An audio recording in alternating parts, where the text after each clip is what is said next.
It started with a broken lock, a rusted chain clinging loosely to the steel doors of an abandoned warehouse in Stockton, California. The kind of place people drive by without looking twice, until someone did. August 12, 2019. Two urban explorers, Jason Monroe, 24, Lena Ruiz, 22. They had been friends since high school, sharing a mutual love for adventure and the unknown. This night, they were on a mission to explore the old, abandoned warehouse on the outskirts of town. It was a place shrouded in mystery and local legends, a place where few dared to venture. Armed with nothing but a flashlight and a GoPro, they felt a mix of excitement and trepidation. The warehouse had been abandoned for decades, its history lost to time. Stories of strange noises and ghostly apparitions had kept most people away, but not Jason and Lena. They were determined to uncover the truth behind the eerie tales. They entered the long-forgotten building, their footsteps echoing in the vast, empty space.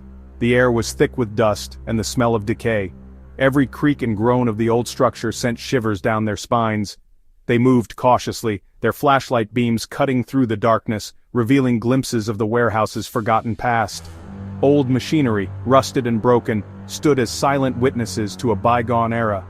But what they found would silence the town for years. In a hidden corner of the warehouse, they stumbled upon something that defied explanation. It was a discovery that would change everything they thought they knew about the place. The town would never be the same again, and neither would Jason and Lena. Their adventure had just begun, but the true story was only starting to unfold. Dude, something's off. Do you smell that? The footage was shaky. Dust particles danced in the flashlight beam, and then the camera captured it.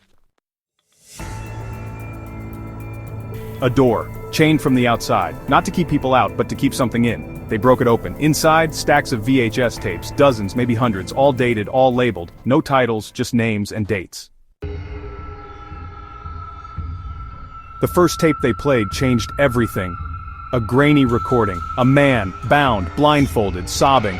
The camera zooms in, he's whispering something, "Please, not again."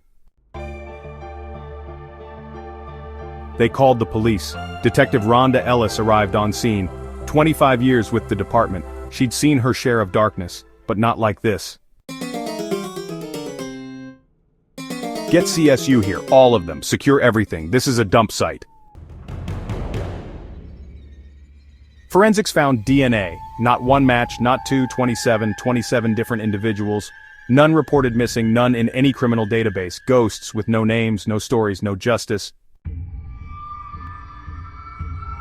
Then they found the journal, hidden beneath a loose floorboard, brown leather, cracked spine, a single sentence repeated across dozens of pages. They begged.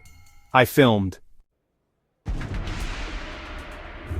A local janitor, Marcus Bell, came forward. He worked next door for 18 years, said he never saw anything unusual, but he remembered the smell, always at night, always after 2 a.m. Sometimes I'd hear whimpering, but I figured it was the rats. Just rats, you know? The warehouse had no security cameras, no fingerprints, no signs of forced entry over the years. Whoever did this, they had a system. Weeks later, tape number 48 surfaced, this one different. Unlike the previous tapes, this one was in pristine condition, almost as if it had been preserved intentionally. The label was handwritten, but the ink was fresh, not faded like the others. In full color, recent.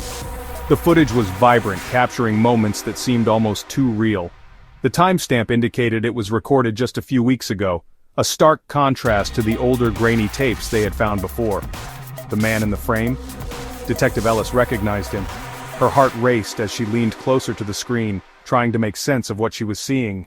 The man was unmistakable, his features etched into her memory. It was her former partner, Greg Matheson, retired in 2017, moved to Montana, or so they thought. The last she heard, he had settled into a quiet life, far removed from the chaos of their past cases. But here he was, on this tape, looking very much involved in something sinister.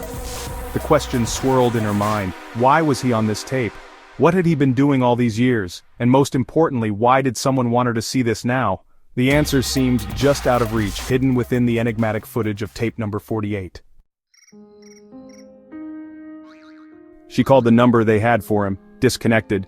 They tracked his last credit card charge, a gas station outside Tucson, Arizona, July 3, 2019, 6 weeks before the tapes were discovered.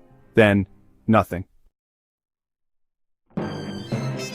Inside the warehouse, investigators uncovered a false wall. It was cleverly disguised, blending seamlessly with the rest of the structure. The wall seemed ordinary at first glance, but a closer inspection revealed its true nature. The discovery was both shocking and intriguing, raising many questions about what lay behind it. Behind it, a spiral staircase, leading underground.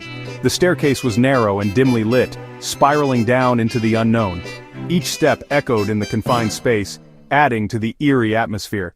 The investigators descended cautiously, unsure of what they might find at the bottom. No one had any record of the extension. The warehouse's official documents showed no signs of this hidden area. It was as if it had been deliberately erased from history. The lack of records only deepened the mystery, suggesting that someone had gone to great lengths to keep this place a secret. No blueprints, no permit. The usual paperwork that accompanies any construction was conspicuously absent. This was no ordinary renovation. It was an illicit addition, hidden from prying eyes. The absence of permits and blueprints hinted at a clandestine purpose, something that was never meant to be discovered.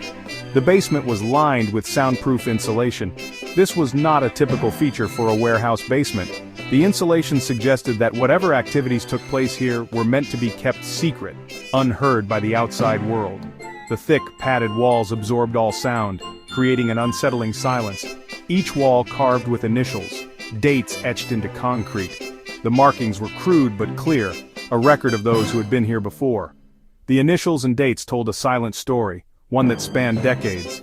It was a chilling reminder of the passage of time and the secrets this place held, some reaching back to 1984. The dates went back nearly 4 decades, suggesting that this hidden basement had been in use for a long time. The aged concrete bore witness to years of hidden activities, each date a marker of a moment in this secret history. The investigators knew they had uncovered something significant, a hidden chapter in the story of this warehouse. In the center of the room, a steel table, chains still warm to the touch. Then came the final twist. Tape number 97, postmarked and delivered to the station, 2 weeks after the case was closed. The footage? Detective Rhonda Ellis, asleep in her bed. The timestamp? 1 week ago. The camera? Inside her home. Police reopened the investigation, but the warehouse? Burned down that night. No accelerant, no leads, everything gone. To this day, no suspect, no arrest, no answers, only whispers. And the one sentence scrawled on the back of the last tape: "There are more of us than you think."